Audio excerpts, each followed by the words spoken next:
G'day Dons fans, and welcome to our pre-season question and answer episode of Don Stat. I'm Ian Hume, and I'm joined not just by my co-host Jonathan Walsh, but also by a group of our Patreon subscribers. We've just come off our first hit out of the year against the Tigers, and we're going to dig into some of the burning questions regarding how the Bombers are looking heading into season 2026. Firstly, Jono, how are you doing? Yeah, good. Thank you, mate. It was nice to get out to the hangar last Friday and see some footy, and looking forward to seeing what Saturday has in store for us against the Saints. Yeah, it's going to be a bit of a step up than what we saw against the Tigers, with a bit more structured game style and a bit more of a higher level opponent. So I guess we'll get a better sense of where we're going to be heading into the season following that. Well, look, we're fortunate to be joined tonight by some of the finest people in the world, our patrons. We've had a lot of fun doing these in the past, and I expect tonight will be no exception. Some questions have been pre-submitted, whilst others will hear for the first time tonight. Before we start with the questions, as always, we want to acknowledge everyone who signed up this week. So big thanks to Simon J and Adam Knight-Smith for joining the crew. I also want to give a shout out to listener Kim, who took my work photo the other day and recognised my voice when we were having a conversation. So thanks so much for making me look good in my photo, Kim, and thanks for listening to the show. It must be one hell of a photographer, mate, to get that one right. Yeah, he's brilliant there. He's done a fantastic job. Well, look, there's some familiar faces in the chat tonight, as well as some new blood, so we'll get straight into it. It's become a bit of a tradition on the Donstat Q&A to have Craig McGill go with the first question. So, Craig, would you like to take it away? Yes, I will. How are you going, boys? Doing well, Craig. Good to see you for the first time this year. How are you?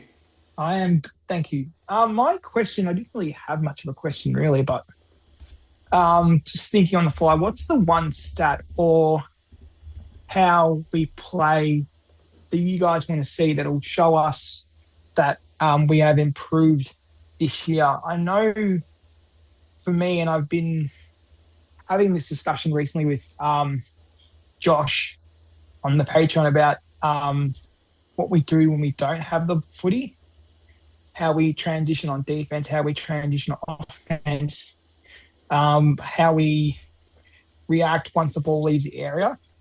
And I think for me, that is a big, big area of improvement for us. What we do once the oppo has the ball, what we do when our teammate has the ball, are we getting to the right areas to be unlinking the chain? Are we helping on defense? Are we pushing hard enough back on defense? That's an area that I want to see improved. What's an area for you guys that you want to see improved? You want to go first, Yumi, or are you going to let me open up? No, I'll go. I think the one area that we've constantly been really poor at, even when we've performed at a reasonable level, is those scores against from turnover. I think if you're wanting to see improvement in the way in which we defend the ground, as well as in terms of our ball movement, I think scores against from turnover is a really great metric to do that. Obviously, the less you turn over the ball, the less opportunity you give the opposition to score from your mistakes. So if you're making less mistakes, you should be giving up less points from turnover. And then a corollary to that is that if you do give the ball up on turnover, the ability for a team to switch from offense to defense, and I think that's been a real area of weakness for Essendon compared to the better teams in the competition, and that's as much a mental as a physical thing as well. So I think if we see scores from turnover against improve, that'll give us a sense both of our offensive ball movement and our ability to retain possession, but also our ability to respond when we do give up possession, and particularly also where we give up possession. Obviously, if we're giving up possession in our back half, it's a lot easier for the opposition to score. Whereas if our turnovers are happening more down our end of the ground, it gives you more time to sort of settle and slow them down and stop them from scoring. So I think given Essendon's history and the difficulty they've had in stopping scores from turnover, that's one that you'd want to watch closely in order to get a sense of whether the overall way in which the team is playing is improved. Jono, your thoughts? Yeah, I've long said, and I know there's a pre-prepared question coming up, so I'll expand it on it then, but I've long said that ball use is as closely aligned to how you defend as defensive actions themselves. And if you're constantly giving the ball up in dangerous areas with slow ball movement, when your opposition's organised in defence, then they're also organised to be able to repel and turn that into attack really quickly. It's hard to take much out of last year in terms of numbers. We were 18th for both opposition moving the ball from defensive 50 to forward 50 against us, and also from defensive 50 into scores. If you go back to 2014, we were 15th in both of those numbers. Interestingly, 14th. Gold Coast Suns were 15th, and they obviously jumped up the ladder this year. But they only improved those metrics marginally, so they were just below AFL average. So, minor improvements from them in that area was able to give them big improvements in terms of their win-loss. So, I think we would want to see an improvement there in those numbers. But I do think that comes not just from how we defend, but also how we win the ball, and more importantly, the situations and parts of the ground that we lose it in. Turnovers are inevitable, but you want to be turning it over, in less dangerous spots than we've had, but also when the opposition's less organised than they have been. Yeah, and I think just building on what Jono said there, the margins aren't actually that great. Yes, we've been down the bottom in sort of the 17th, 18th or 14th, as Jono said there, in regards to those sort of stats. But it's really the different, like 1 or 2 goals less a game given up on turnover, and you suddenly start to shoot up the rankings in that aspect. So, and that can come down to 1 or 2 decisions that players make in game, whether that's with the ball or without the ball. So, as hard as it does seem to think about how you're going to improve in that, it can just be as simple as making 1 or 2 less mistakes in a game, and suddenly you're 1 or 2 goals better off in that area of the ground. And so I guess the best teams make less mistakes, right? So if you're making fewer mistakes in those areas, then you're more likely to see improvement in that area of the game. Yeah, absolutely. Yeah, I mean, to bring those numbers to life for the Suns, in 2024, opposition teams transition the ball from defensive 50 into the Suns, into their own forward line against the Suns 24.3% of the time, 11.1% of the time they scored. They improved that to 23.7 and 9.7. So it is only marginal gains, but those marginal gains had a pretty sizable impact on what they were able to achieve last year. It probably also helped that they added a couple of guys who were capable of really transitioning the ball out of their defensive 50 quite well. Yeah, indeed. Thanks for your question there, Craig. Next up is another long-time Q&A attendee in Phil. Phil, how are you doing? Very well, Ian and Jono and Dom the Stat family. I've put in a pre-prepared question, so I'll just paraphrase that. I'm just interested in the use of Zack Merritt this year, because he is our best player. And all the stats tell you that. So you're a 6-time Crichton medalist, you're our best player. Where do we play him to keep Essendon to the best advantage of Essendon, to the best advantage of Zach Merrett, which keeps him wanting to get that extension, and also where it hurts the opposition the most? Just interested where you think where he might be. Yeah, I think for round one, you play him in the midfield and rotating forward. I think we do have a deeper midfield this year, so Zach won't have to carry the level of burden that he has in the past. That's obviously on the proviso that we keep our better players on the park. But even so, we've drafted Sharp, who come into that mix. Farrow maybe in the second half of the year might see some midfield time at senior level, and obviously Kako and these guys. Archie Roberts have shown that they can go through there as well. So I think there'll be an opportunity for Zach to play midfield forward. I'm not a subscriber to the play him at halfback theory. I don't think it suits his kicking style. I think he'll get squashed there and forced to kick under the ball. And I think that is a bit of a flaw in his game under pressure. He does kick the ball up 20 metres rather than penetrate. So I think where you want him is, in that chaos of the forward half, being able to deliver the ball inside 50 as often as possible. So I think that means, in the midfield and half forward rotation. And then I think, in the second half of the year, you probably be a little bit more pragmatic. And if the season's not going where we hope, then you might adjust things and start to develop some other mids and give them more time in there. But I think as things stand at the moment, he's a midfielder. He's our best midfielder, and that's where he should be playing the bulk of his time. Yeah, I tend to agree. I think if you think back to the beginning last year, and obviously we lost our first 2 games, but one of the things that stood out about Zach was he was actually able to kick goals in those first 2 games. So I think he kicked 2 against the Hawks and 4 against the Crows, or it might be the other way around there. So he can play that role and be dangerous. And obviously we've got issues with half forwards and the needs to have really good half forwards. And obviously Zach is great around the ball, but he showed in those first couple of games that he can do that. And then I think we moved him behind the ball, because I think that was when we were experimenting with Dylan Shield behind the ball at the start of 2025, and that didn't work. So we tried Zach sort of mid-half back rather than mid-half forward, and that didn't work either, as Jono said. And I don't think he enjoyed that, and I think it was probably that as well that contributed to him wanting to look to leave at the end of last year. So I think you probably want to play him sort of through that mid-half forward, and we've probably got some midfielders that can rotate through that half forward line. You've got Merrett, you've got Durham, who'll probably spend a bit of time there as well. You've got Kako, who's sort of going the other way, sort of more half forward, but going into the midfield there. And I think modern teams, you sort of have to do that these days. It's really hard to just be a pure midfielder. You have to have multiple strings to your bow. I think we're seeing that with Zach, and I think that's probably where we can get the best out of him in this year. Happy with that, Phil? Very happy with that. And the key word, he enjoyed it. So I want him to enjoy his year at Essendon, and then many more after it. Yeah, fingers crossed.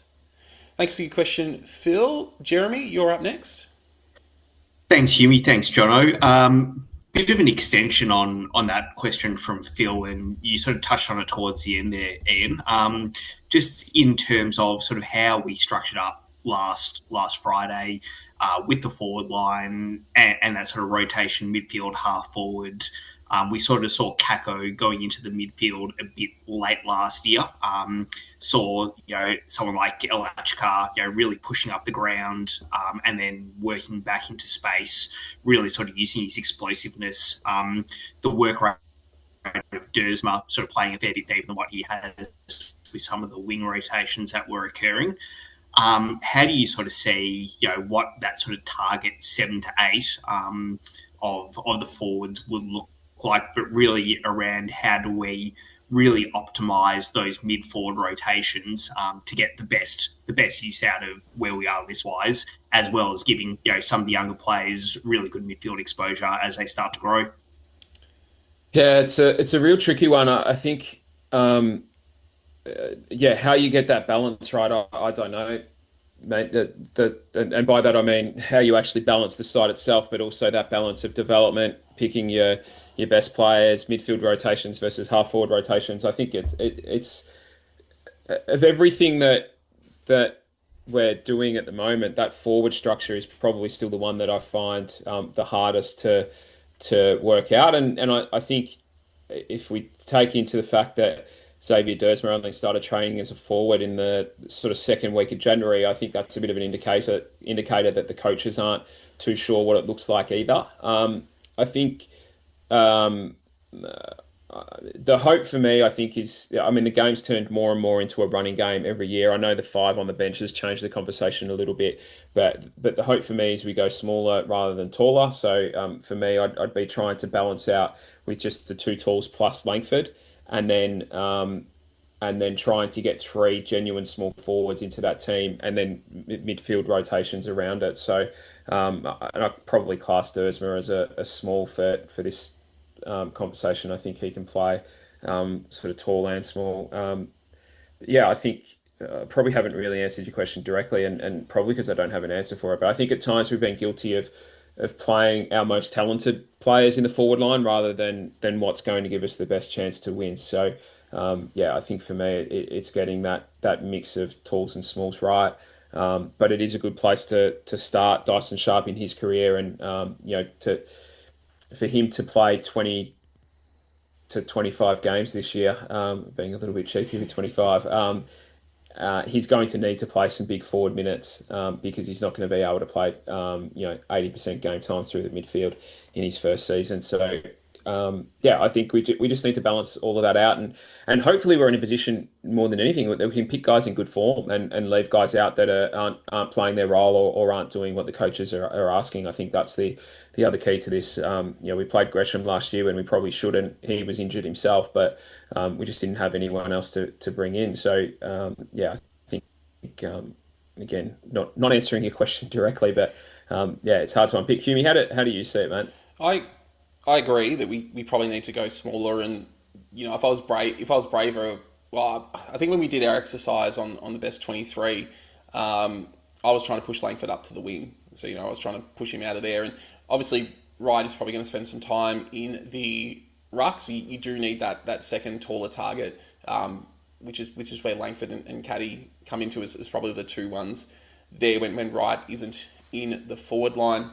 I think the big thing is we need to find players who can play that half forward role structurally well, because they're so important for the way in which your team defends exit from defensive 50. I think if you think back to the first Bulldogs game we played last year, where Bailey Dale sort of tore us apart, we just did not have anyone who could structurally restrain him. We're running Ben Hobbs there sort of in that role, and he was constantly getting lost in that position, which is why I do like the Dersma move, because obviously the wing is a really structural position. It's a position that requires a lot of discipline to be able to hold your width or know your positioning, know when you have to push back, know when you have to push forward.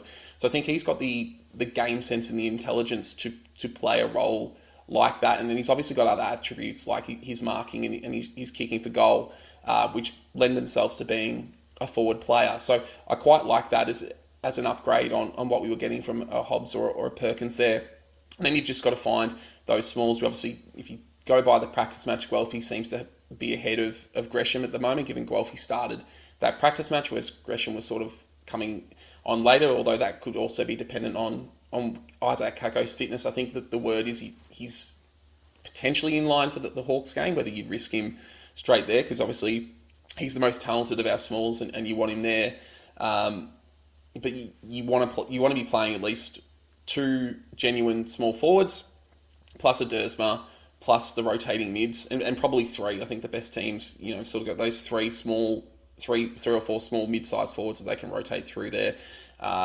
We let go quite a significant amount of players who were playing small forward last year at the end of the season. So we clearly are trying to find the right mix there. I still think we're probably one or two drafts away, or getting in a Zach Bailey from Brisbane to play in that position as well, before we can really start saying we've got this on lock. Yeah, I think the thing on Dersma, mate, I've said this before, is that we'll use Zach Bailey as an example. When Bailey pushes up the ground, his opponent typically follows him, because he's too dangerous a player to leave alone and to let run free through the midfield.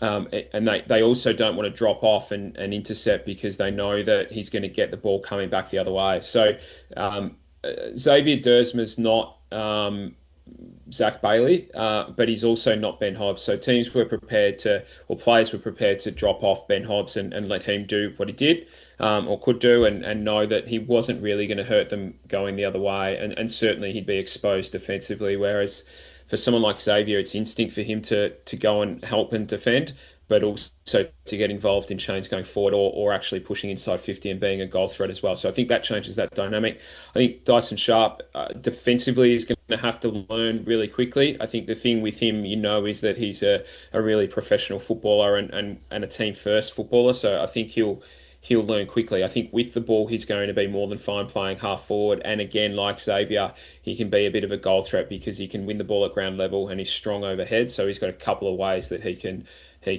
impact the scoreboard. But whether it's in the midfield or at half forward, he's going to need to learn that defensive awareness. So I think it's a good opportunity for him. And half forward and wing have been the breeding grounds for most AFL midfielders. Very few do what the likes of and I've just forgotten his name. I was watching him play for the Giants today. Who's come across it? Clayton Oliver, able to play in the midfield from day one. So I think it's a good spot for him to start the career. And I think it completely changes the dynamic of things. The other thing that we now have is two guys in Kako and Hussein who can win the ball at ground level, and we haven't really had that for a long, long time. So it's evolving, but the pieces are starting to come together, I guess. Yeah, Hopefully that helps you answer your question there, Jeremy. I think we're still all a little up in the air in what the best forward line is, and I imagine the coaches probably are as well. I imagine they have a better idea than what we do on the outside. But as Jono said, it's probably the one area of the ground where there's genuine there's a like serious debate about who should be playing there, as opposed to say the defence and the midfield, where you're sort of just pushing around the edges. There's a fairly clear pecking order in those parts of the ground, at least from my view. Yeah, it's still very much a bit of a blank slate for me. So looking forward to seeing how it falls out on Saturday and then pushing forward. Thanks, guys. Cheers, Jeremy. Vince, you're up next. Oh, thanks, Humi. Thanks, guys. Jono, I think probably covered a lot of where I was going to go, in fact, in terms of list depth, which was where my question was. But let's just have a look at the fact that wondering whether you'd agree with my view that we've probably got 2 or 3, tall centre half forward types on the list too many, and we're probably 1 or 2 genuine small forwards short. Does that mean we, and I haven't seen the Irish guy. Is he sort of a, possible small forward, or is he more of a sort of half forward midfielder type, as they tend to be sort of runners? So I think that I'm encouraged the way the list looks now, that we've managed to get to where we are over the last couple of years. So we've obviously got, the right guys in the list management stuff, and that's starting to bear fruit. And we had a sort of a little discussion, just you and I, John, a couple of comments about Kako's, and El Achkar's defensive mindset. And I was also interested in your comments about Merrett. I think he seems to like playing forward, or, resting forward and, getting more time up in the forward line and having a chance to kick goals. It was obviously a big error and pretty offensive to him to put him in the back line. But maybe he can do that high half forward role a bit more.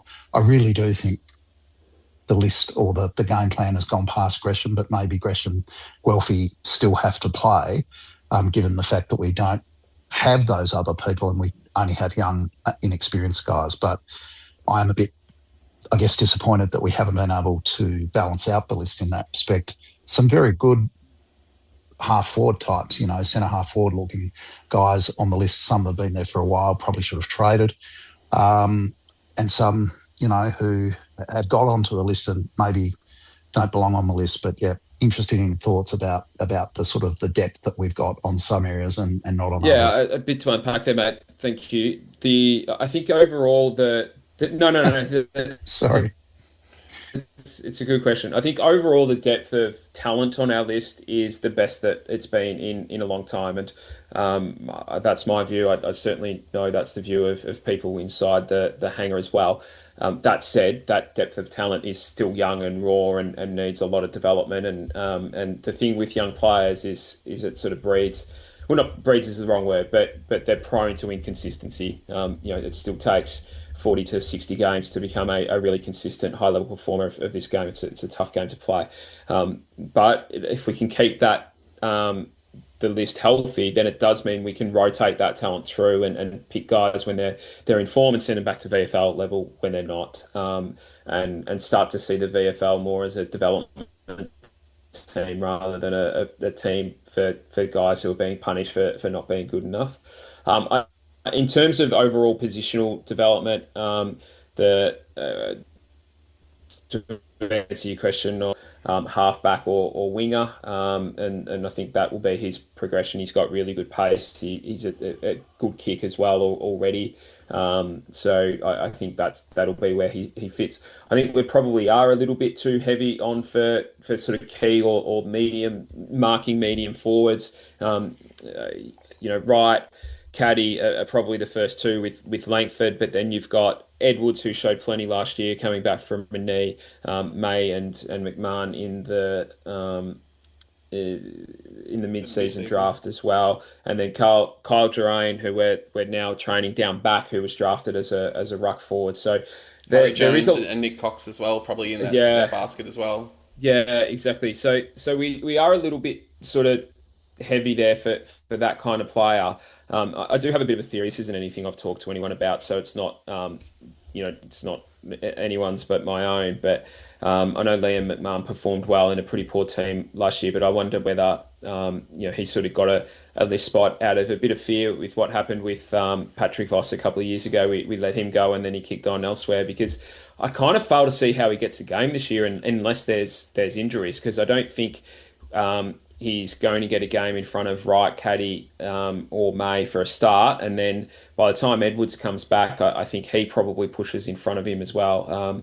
But that said, hopefully he knocks the door down, kicks plenty of goals, and sort of picks himself. I do think we've got enough small forwards on the list. The question is, do we have enough good ones? So, Kako is a tick. We know he's more than good enough. Huss showed plenty of signs on Friday. I still think his defensive actions, which was the comment you referred to, Vince, watching him really closely. So when I got to the hangar on Friday, I planted myself in the forward pocket at the end that we were kicking, because I wanted to watch our forwards up close. And yeah, he was sort of labouring a little bit. He blew up a bit even in that first quarter, and that's okay. Even practice match level is a big step up for someone coming out of TAC Cup footy. But it just wasn't quite instinct. And a couple of times he had teammates yelling at him to go and put on a chase. So he'll need to fix that up, but I'm sure he will. Unwin's got some attributes, lacks a bit of consistency in games, but he's raw and unfortunately has a bit of an injury at the moment. And then, we have Gresham and Guelphy, as you mentioned, but probably moving past both of them, I think. So in quantity, we probably have enough on the list. In quality, still question mark to be answered. And then the other ones in that forward mix are those sort of mediums that can play a little bit smaller, a little bit tall. So there's Day Wicks, there's Archie Perkins as well. I'm sure I've probably missed a couple, but no short of forward options. We're just going to need to see how they develop over this year, and I think we called this time last year, Humie, the ruck decisions were the biggest risk management decision we had ahead of us. Sam Draper ultimately made that decision for us. I think this year, the recontracting of forwards is probably going to be the biggest list decision in front of us, because, Caddy and Wright are both locked up long term. We've got some guys coming out of contract. You wouldn't imagine we re-sign all of them. Yeah, indeed. So, who's out of contract of the talls this year? I think you've got May, McMahon, Edwards, Cox, Jones. Jones is next. Jones got 2 years, so he's the following year.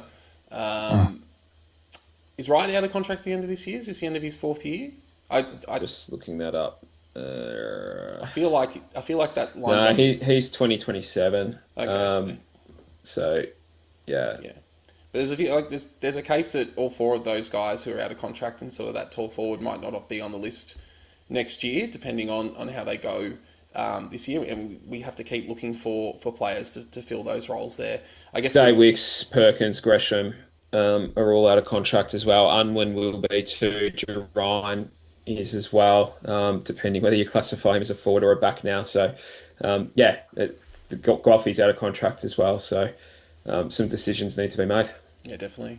Thanks for your question there, Vince, as always. Great to have you on the show. Luke, you're up next. Yeah, thanks. My question's actually in a bit of the same area, sorry. It's actually a name that hasn't been mentioned yet. Sullivan Roby, and thoughts on how he might force his way into the side, or who he needs to displace, in the best side at the moment, assuming we don't have, injuries like we had last year. What he needs to do to get into the side. Yeah, well, first thing's get himself fit. I see he's been doing more training this week, which is really exciting. Chatting to some people down in the club a couple of weeks ago, the sense is they don't really know what they've got in him. They've got no idea how high his ceiling is, and that was put in a really positive way, mind you. I've got Gresham in my side at the moment for the first game. I think that's a spot there that would be under serious question marks. Angus Clark, who I think most of us would acknowledge is a seriously talented young footballer, has been playing wing and half forward. I don't really think the wing is Sullivan's go, but certainly half forward and then a bit of midfield time is. Him and Clark, Dyson Sharp, they're the ones whose spot he would be coming after. I think if we would be hoping that we can get 10 to 15 games into Sullivan this year to give him a real taste of it and let him know what it's all about. And ultimately, I think he's probably going to play 70% forward, 30% midfield in his first year. They won't want to overburden him with midfield sort of minutes either, given he's coming off a stress fracture of the back. But yeah, I think if you think about the way Geelong have built their lists over the years with their young players, and even go right back to when Bomber was coaching, before they were winning flags, when they had that really strong depth of young talent, he would play them 10 to 15 games each. He wouldn't, because they had enough of them and that kept them fit, they were able to rotate them through. So I would hope that's the guys that we've drafted over the last couple of years. We don't, if everyone's fit and running around, we don't need to bury them into the ground like unfortunately we had to at times last year. Yeah, indeed. I think sometimes we get used to players debuting and playing every game in a season, but if you've got depth, you don't have to do that. You can start resting them. Obviously, Kako probably doesn't play every game last season. If we have less injuries, we have more people to pick from, you probably can rest him at certain times. So hopefully, with better injury luck, you can take a player like a Sharp or another young player like a Clark and give him a week off, and that allows Sullivan to come in and really get a taste of what football is like. Next question there, Luke. Going to go to one of the pre-submitted questions. This one comes from our Dutch correspondent, David Jones. And he asks, I think he wrote this question watching the practice match back, but he's sort of considering that Richmond's in a similar position to us, but with some premiership players in the senior squad, which Essendon does not have. Most people think Richmond will be bottom four, and we obviously dealt with them quite well during the practice match. And I guess his question is, what's the difference between the two clubs at the moment that makes us more bullish on Essendon than being the Tigers? And Jono, you've really thought about this question here, so I'll throw to you to answer it. Yeah, it's a good question. I think that it's a real blessing for Richmond's youngsters to have those premiership players that have been there, done that, to look up to and be shown the ropes. And that's going to help them, I'm sure of it, long term. But the age demographic of the list is actually quite different. Our list at the moment from an age profile is a lot better balanced than Richmond. So they have those premiership stars, but I do think for the most part their best footy is behind them. Short is 30, and he's still going okay. Nankervis will be 32 soon, but sort of getting around the ground like a 35-year-old. Lawston had a really good year last year. He turns 33 in April. Broad, Lynch and Prestia all turn 34 before the year is out. So, the best football for all of them is behind them. And then if you look at their 24 to 27-year-old group, that contains Rioli, Ralph Smith, Mansell, Ross, Ryan, Bolter, Miller and Lafau. And I think if you were honest about that, Bolter and Miller are probably the only two that are locks in their side. That's when Bolter isn't locked up, of course. And then, Jack Ross probably is too, although I think he's a bit polarising amongst Richmond fans. The rest probably still have some question marks about their spot in the side and their future. So, whereas if you look at ours in that age demographic, it's Perkins, Reid, Cox, Bryan, Durham, Pryor, El Hooley, Martin, Jones, Caldwell, Dersma, Edwards, Ridley, Blackiston, McGrath. So not without some guys there that have question marks, but certainly a lot more guys that you would bank on to help take us forward than Richmond do in that age bracket. So the question for Richmond will be, when these premiership stars drop off, what happens after that, and can they avoid the situation that North Melbourne have found themselves in, where they keep bringing in young talent but having to replenish because they're not developing it. And then even if you add 28 and 29-year-olds, they only have two in that age demographic on their list, both very good players, Hopper and Taranto.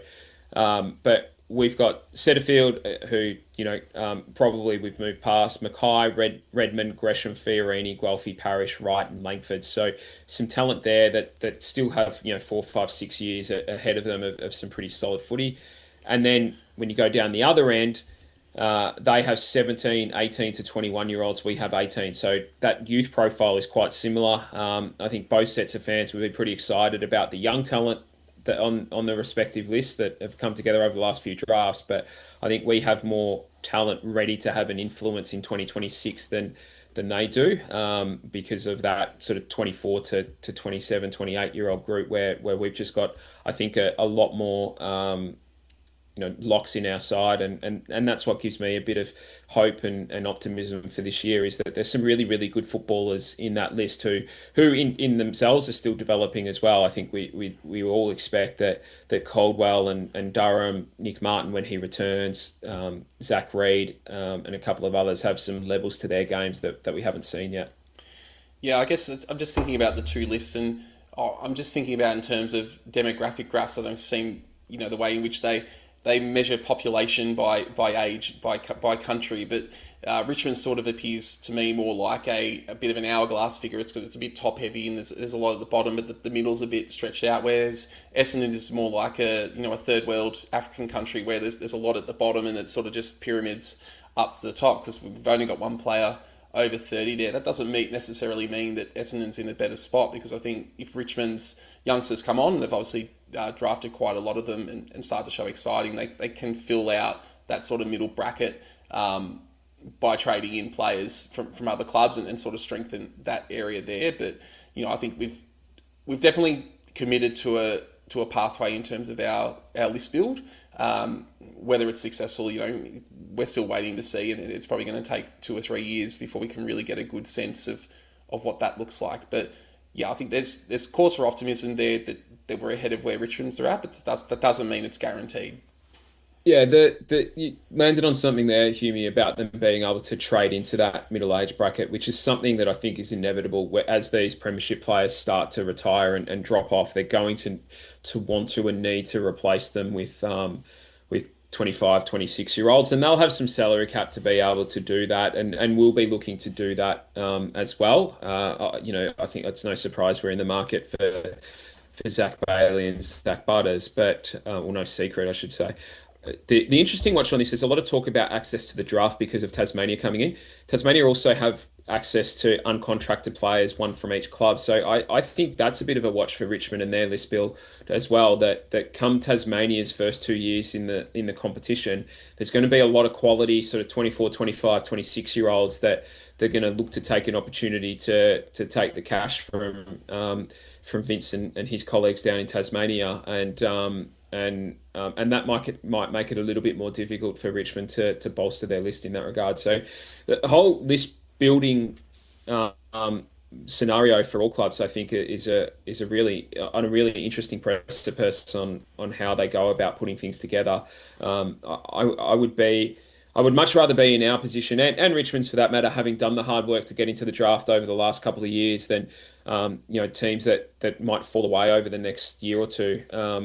I think we're well set up at the moment if we can develop the talent that we've got to be able to capitalise once it gets hard for everybody else to rebuild, once Tassie's getting all of their draft and free agent concessions. Yeah, indeed. And I think just building on that and something that's happened in the last week, I think you're probably going to see a lot more contract announcements like the Sam Durham announcement that we got last week. With that in mind, that Tasmania in mind, I think Sam was coming out of contract sort of in that range bracket that you were talking about, where Tasmania have access to uncontracted players, and so I think teams are going to be having to pay a premium in terms of years and dollars to lock those players up that the Tasmania might be interested in there. So I know people are concerned about the length of contracts, but I think there's just a reality that the way in which the football market is operating, and with that unknown of Tasmania coming in and what they're going to be able to do with their extra money and their extra list spots, I think you're going to see a lot of teams do similar deals to what we've just done with Sam Durham. Yeah, definitely. Yeah. Going back to Craig. Craig, you want to ask something about the ruck? Yeah, so in the past, Brad's been open to playing 2 rucks. But I'm assuming at the moment we'll have Blackiston and Wright as our 2 main ruckmen. With Brian coming back, do you think we will bring him back in the side and still play 2 ruck?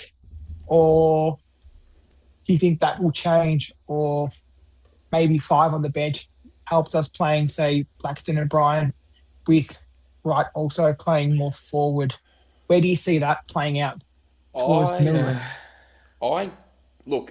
I think every time there's been an expansion of the bench, or like when they brought the sub rule in, all the talk has been, this is gonna save the second ruckman. Teams are going to go with the second ruckman, and pretty much every time that this change has been made, teams have ultimately ended up going with the extra runners and playing sort of the the backup ruck, or something different. I think we saw Langford doing a fair bit of ruck work in the forward line during that practice game against the Tigers. So as much as all the talk is teams are going to play 2 rucks, and I know Brad has wanted to do that in the past. I think the Brian Draper or the Draper Phillips thing was as much we didn't have the tall forwards stocks, so we were sort of patching things up on the fly by playing the 2 rucks in that sense. I think teams are just going to go with runners. I think any team that starts with 2 rucks very quickly is going to switch to 1, just because I think that's just the way in which football has always gone.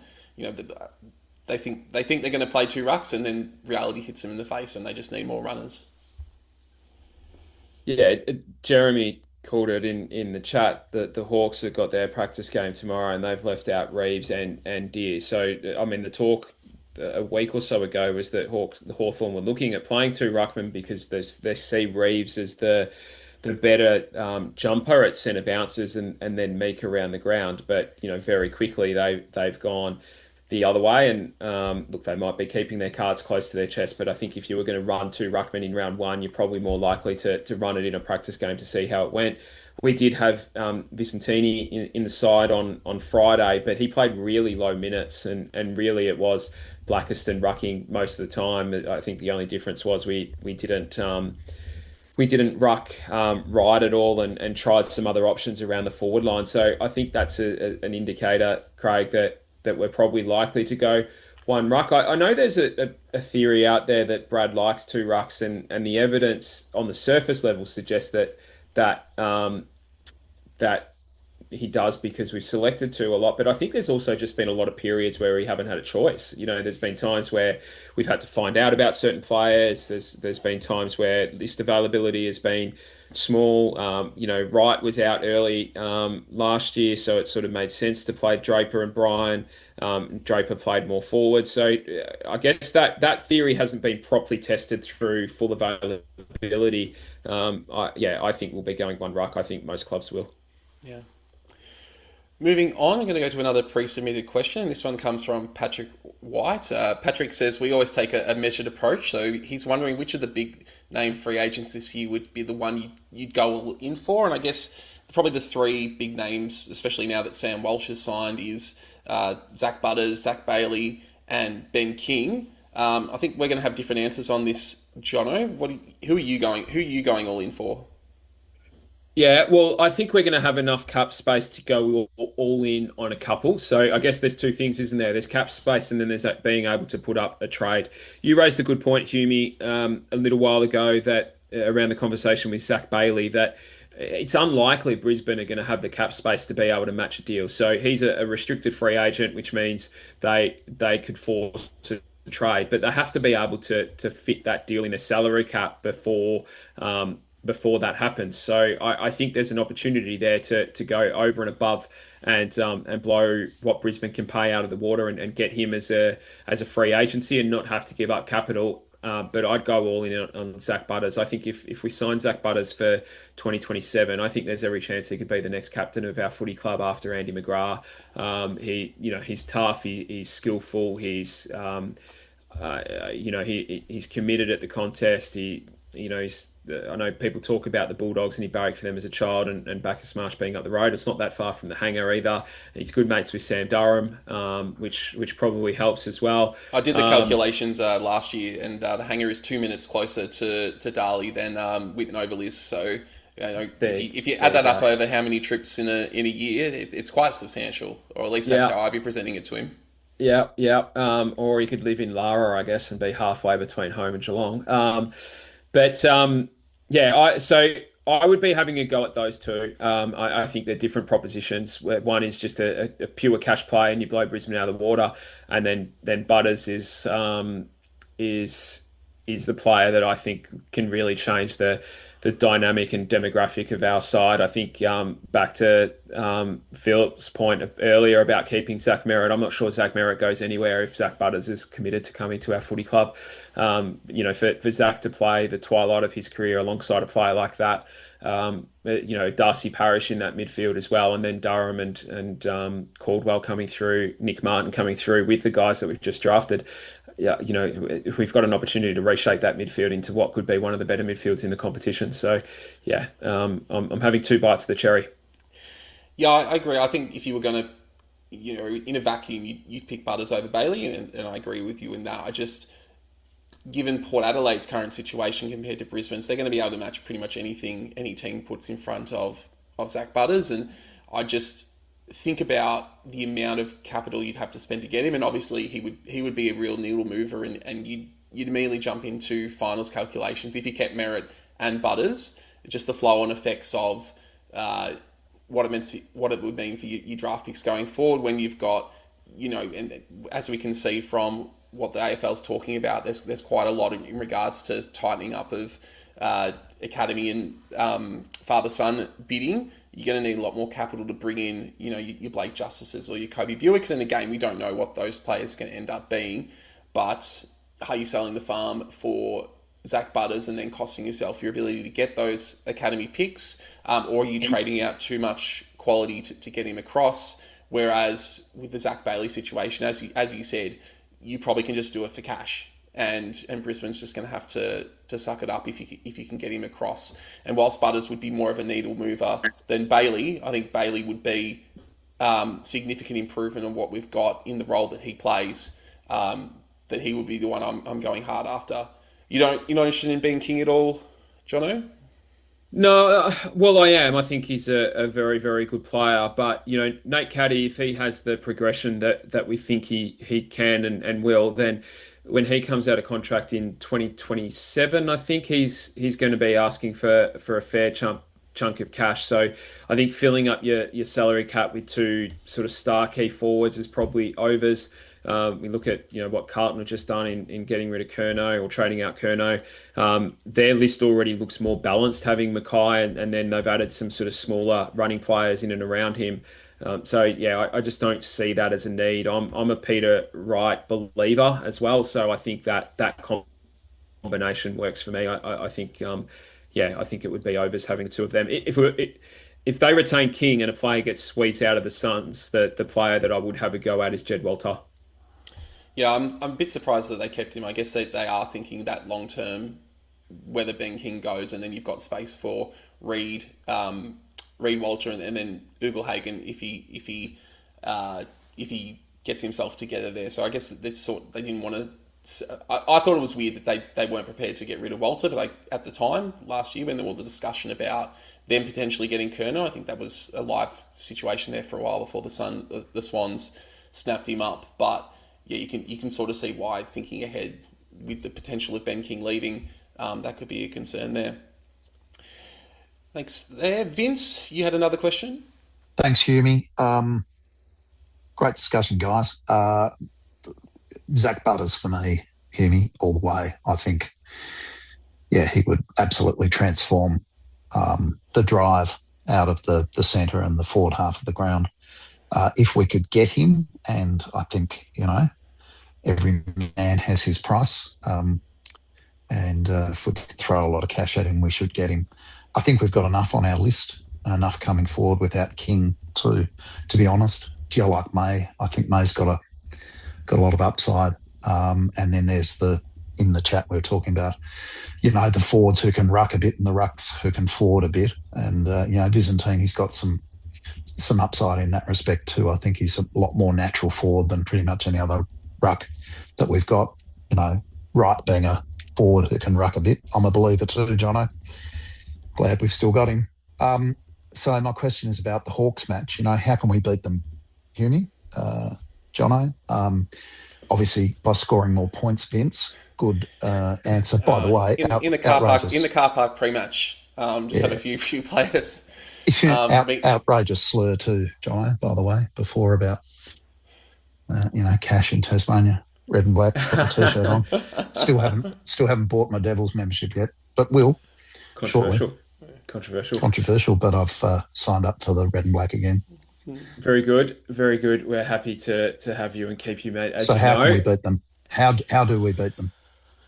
Yeah, well, I sort of said this when I could get a word in with Shorey when we were picking our round one team, that I do think we've got a genuine opportunity or advantage in the midfield. The ruck is the question mark. Meek's a class ruckman, even with the rule change. I still think he's going to be a really, really good player this season, and Blackiston's going to have his work cut out against him. But they're not a great first possession team, Hawthorn, and they lose Will Day, who's their best at it, and then Warple, I think, was third best for them at first positions, and he's obviously off the list and playing at the Cats, and they haven't really brought anyone in. They just haven't at all. They've drafted a young, tall, sort of big midfielder in Greaves, but he's not going to play round one. So, I think in and around the contest is where we need to set ourselves to get an advantage, and I think if we can curtail Newcombe to an average game, which for him is still a very high standard, but if we keep him to an average level of performance, then we make it harder by default for their forwards who won't get a lot of or get less free ball.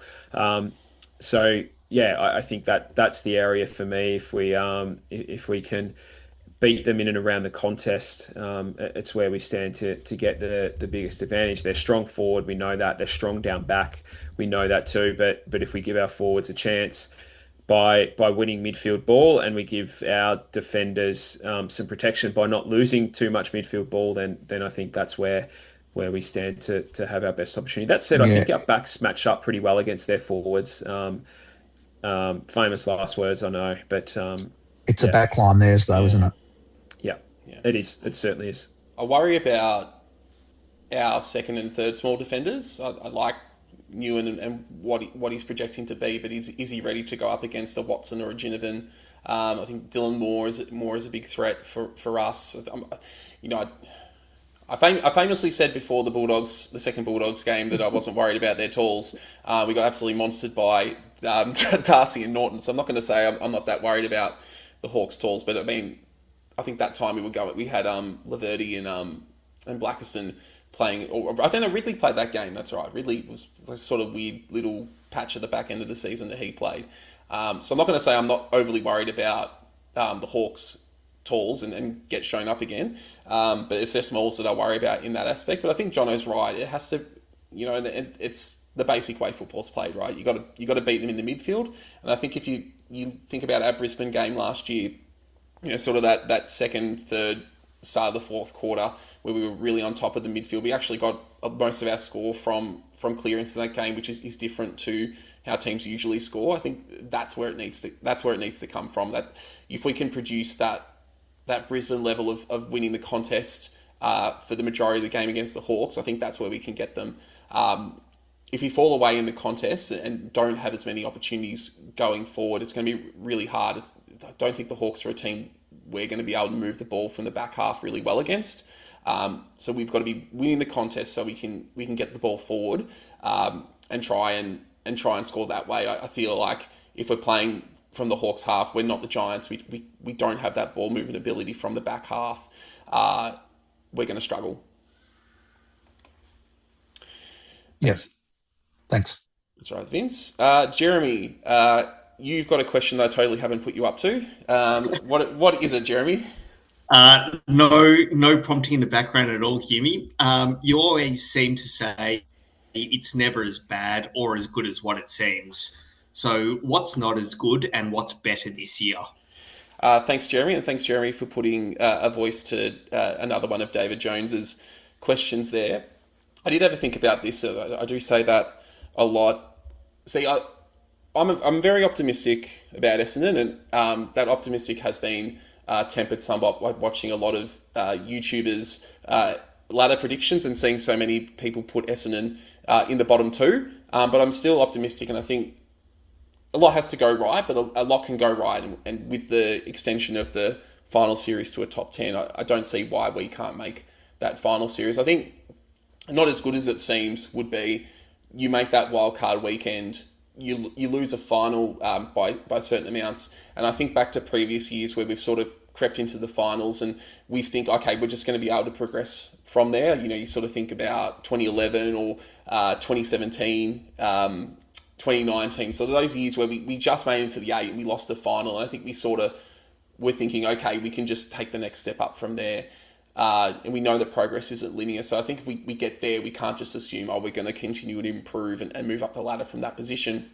And I guess the other way, in terms of not as bad as it seems, we could finish bottom 2 or bottom 4. I think that's as much as I don't want to predict that's where we're going to finish, I think that's a realistic position given, if teams around us improve and, the Saints have gone very hard. As Jono said, I think people are talking Carlton down a lot, but as he said, the way in which they've restructured their list actually looks a lot better. Whether they're actually going to do anything with that is another story.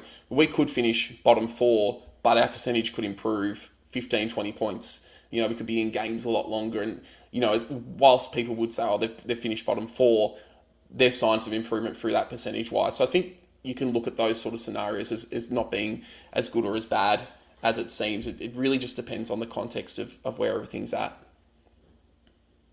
I think the true answer to the question is the emotion of football fans, isn't it? Like, that's the reality of it.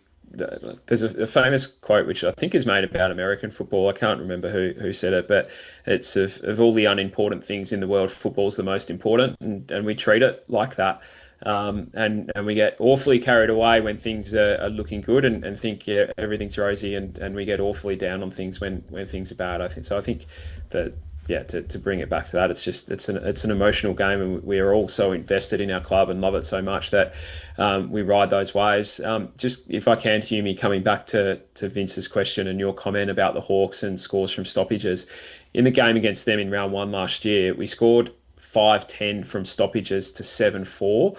So they outscored us by 6 points, but we had more scoring shots from stoppages. They kicked 4-1 to 2 behinds from centre bounces. So it was really just that centre bounce where they got an advantage, plus they kicked 2 goals from kick-ins. We scored 8 goals straight to 8-3 from defensive half chain. So we were able to actually move the ball against them or at least after quarter time. So I think there is a little bit of a blueprint. We just can't afford to let them take the jump, which a lot of that happened in the centre bounce in that first quarter, didn't it? They got a real run on real quick. So I think you're on the right path there, Hume. Yeah, I think just talking about that centre bounce, it does seem to be interesting, at least in the practice games, that there does seem to be a bit more scoring from the centre bounce and the throw up as opposed to the bounce. It's probably made it a lot easier for teams to do those set plays because there's not that randomness that there was with the bounce anymore. And the ruck rules also, advantage ruckman who can jump. And then if you've got the jump, then you can use it's easy to tap the ball to where you want to go. And so it does seem like scoring's increasing from that centre bounce area, which for a time was something we were quite good at. We just need to see how we go with that again. Another pre-submitted question, this one from Brian Nolan. Jono, you said that while you were disappointed for Ridley that was injured, you also feel it actually provides better balance for the team if he's not there, and you didn't pick him when we did our Best 23 episode. I guess he wants you to expand on that a bit further. Yeah, I think if we look at the team that Hawthorn have picked for their practice match, which I think is pretty close to what they'll go with in round 1, the difference is that Amon and Barras have been rested. They come in, but they're not forwards. They've gone with a forward line that has Lewis and Chol, so Reid and Mackay would take those, and then Gunston as well. And so if Ridley was playing, he probably gets that Gunston matchup and would be fine. But then that leaves Redmond playing on one of Moore, McDonald, Watson, Ginnivan. and they're not matchups that I think suit him. I think Redmond actually plays his best footy when he needs to play a little bit taller and a little bit more countable. It brings the best out of him. So, and then on the flip side, I don't think Ridley. He had a really good game a few years ago on Liam Ryan, but I think besides that, and they're both players that get lost at defensive stoppage. So if they're on a small player who can expose around forward 50 stoppages, then they can both get lost. So I think it just means that for me, we can play Redmond in that more defensive, taller role without Ridley there, and then it means that we can get another running or quality ball user. So if Ridley plays, someone like Zach Johnson or our Hawley doesn't, and we rob ourselves of having that real attacking threat off half back, which we're going to need to be able to unpick the way that Hawthorn defend the ground. We can't do it through the sort of kick mark that Ridley sort of naturally plays. So yeah, I think for round one, whilst I'd never want to see a player injured, certainly one of Jordan's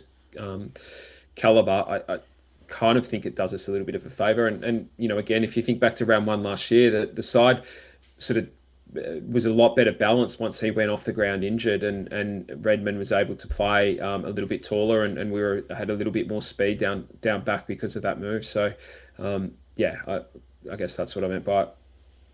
Yeah, and you sort of touched on there. The certain mix that we have back there. Zach Johnson looked quite good in the practice game against the Tigers, and Jacob Farrow showed plenty in terms of his ball use. If you suddenly get players like that back there, that opens up another opportunity of the way in which we can move the ball from back there. I think we've lacked speed for quite a long time. I think something we've touched on quite a lot since we lost Sada McKenna is that lack of speed, and we hope that Sada Hooley can provide some of that. But quality ball use off the half-back line is, again, something else that we've lacked, and is one of the reasons why we've turned the ball over so much. So you've got players like Johnson and Farrow who can play through there, and you are putting a lot on players. I think both Johnson would have just turned 19. I'm not sure Farrow's still 18. Can you expect too much from those players? But that type of ball use can be really powerful in terms of splitting open the zone. So it'll be interesting to see how they do line up there, especially now that we know Ridley is out. But yeah, it's something we'll have to wait and see. We'll probably get a bit of a taste of what our backline setup is going to look like against the Saints too, because I imagine they'll probably pick the lineup they want to go with in that round one clash there. Yep. Yeah, I agree, mate. Yeah. Look, going to move to our final question. This is another pre-submitted one. It's sort of a combination. Both Matt Pocock and the Badger asked similar questions on our coach, so I'm going to combine them here. I guess the general sentiment of both questions, I guess, how confident are you that we will win a final or a flag under Brad Scott? Both are sort of talking about not wanting a new coach now and think that Brad Scott's the right person for right now. I guess they're just concerned about whether he's the man to lead us to long-term success. Yeah, I'll answer this in a couple of ways. I think, firstly, flags they're awfully hard to win. There's been a lot of good teams and a lot of good coaches that haven't won them. So I guess what I do believe is that the players play for him, they respect him, and they like him, and I think that's a good start. Sam Durham just signed on long-term with Brad Scott as our coach, and mentioned him in his his sort of not press conference, but his sort of message to the fans. So I think the playing group really do like him, and I think we've actually got a bit of a stable of coaches around him. It kind of happened a little bit by accident, didn't it, with Dean Sullivan stepping in, but his experience both as an Essendon person, but also having been at other clubs and learnt his trade away from Essendon, I think really gives Brad a really solid and strong voice alongside him, and then some talented sort of younger coaches around him. I respect Brad because he's been prepared to do it the way that it needed to be done, and that was methodically and properly, and not take shortcuts. And I think in the past we've had people, and maybe not coaches' faults, but football departments as a whole, that were either under-resourced, we didn't focus on getting the right people, the right quantity of people, the right skill sets, and then the right focused on list management to build a modern list that can compete for a long time. So he'll get my respect whether he wins a flag, wins a final, or otherwise, for being prepared to do it in a really methodical way, and not take shortcuts, and not being compromised in the way that it needed to be done. I said before that we have the most talented list in a long time. I believe that. I think the coaches believe that. I think the people that are making decisions at the club make that. Believe that.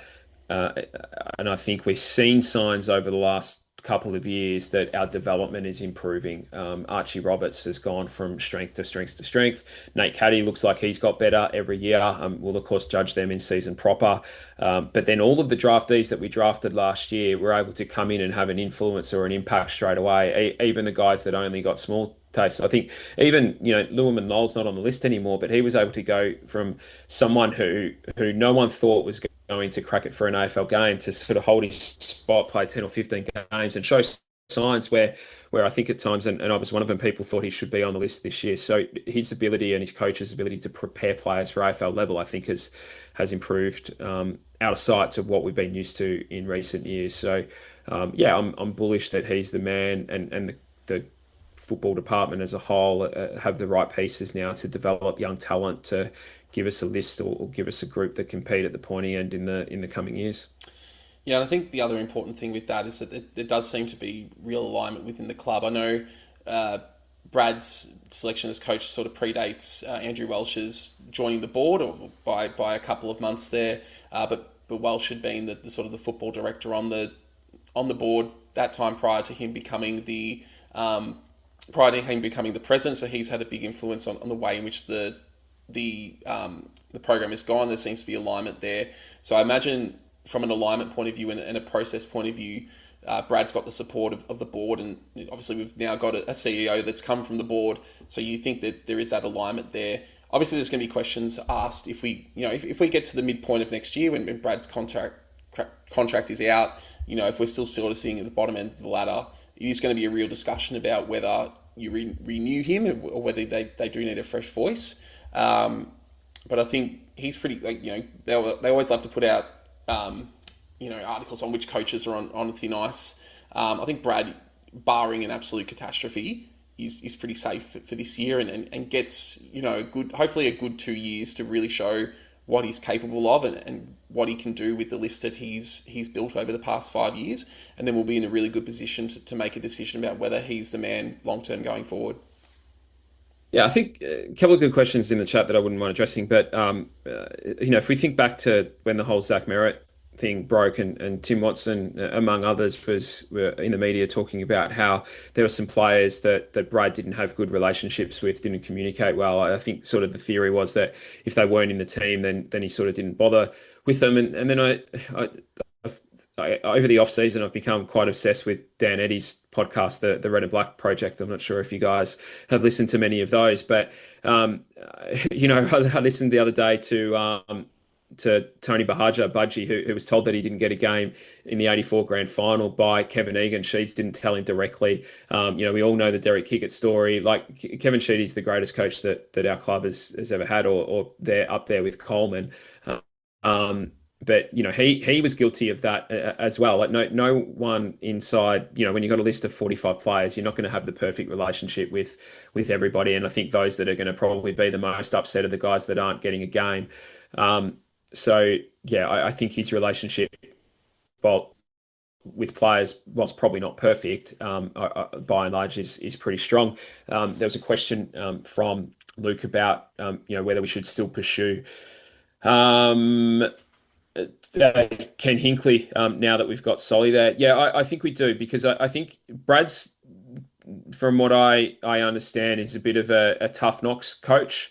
A little bit old school, but sort of call it as it is and play down the line, sort of pretty straight lines kind of operator. Whereas Ken Hinkley is a bit more of a wrap your arm around somebody, give them a cuddle and tell them it's all going to be okay. And I think in the modern day, you need both of those skill sets within a footy club. So I think if Ken, after his break this year, is still available, then I would hope we continue that conversation and look to bring him into our coaching department and bolster that. I think he's a good teacher of football as well, so I think he would really aid and speed up that development program too. Also has a very good relationship with Zach Butters, so it wouldn't hurt from that. Craig, your comment about, sort of the theory that Solly, not your words here, Craig, but I guess reading between the lines or paragraphing is a bit of a plant to sort of analyse Brad and give the board notes. That unfortunately those sort of theories are going to continue until we're successful again, and I get where it comes from and why it comes up. I think we heard the same ones when Voz stepped down from the CEO role, and everyone thought that he was sacked, and this was Welsh making changes to bring Hurdy back to the club. And I think that there's always going to be a strong bring back James Hurd sentiment amongst the fan group until we're successful again. But that situation plays out, that Fozzo's back at the club in a part-time consulting capacity, and lo and behold, James Hurd is our new CEO. So yeah, I kind of link those sentiments to the same thing. So I think. I think that things are heading in the right direction. We've got a good group of people, and ultimately, if we can add someone like Ken Hinkley to that group next year, we should do it. Indeed. Well, look, that will do us for tonight. Thanks to everyone who's joined us for tonight's Q&A session or pre-submitted questions. As always, we'll be having another one of these during the mid-season bye, so hopefully many of you can join us for that. We're talking about Essendon's surprising rise to the top four in season 2026. We are recording this a few days before the Dons practice match against St Kilda on Saturday, so following the game like we did last week, John and I will be coming together to give our thoughts on what we've seen, and like with last week's, that will be released on the main feed for all, but as with last year, they'll become a Patreon exclusive for the regular season. Just so everyone's aware, with the Patreon, the regular Thursday night show, which is this sort of episode, always remains free for everyone to listen to. Any final thoughts from you, Jono? Just a comment in the chat, sorry, from Dale about the club stepping up its media game and access. There was another great piece today from Kyle Langford behind the scenes in the lead up to the practice game on Friday. Huge improvement, and that's been great to see. I think it's what it's showing more than anything is a renewed confidence in what we have, and we're prepared to open up the doors and let people in. And I think we've been pretty closed shop for a few years now whilst we've been trying to find our feet. So it has been good to see, and I think we're going to continue to see a more bold and out there football club going forward in lots of things we do. We saw it with the Weddell throw at the stumps. We're seeing it with the Seeing Red tagline leading into round one, and now the access that we're getting to the Brad Scott piece, the Kyle Langford piece. I think people would know that we'll call things on the club that we don't like, but I think that's one that we've that has taken some big steps forward and been really, really good, and let's hope there's more of it. Yeah, indeed. Well, look, thanks again everyone for tonight. As always, as we end the show, stay safe and go Dons.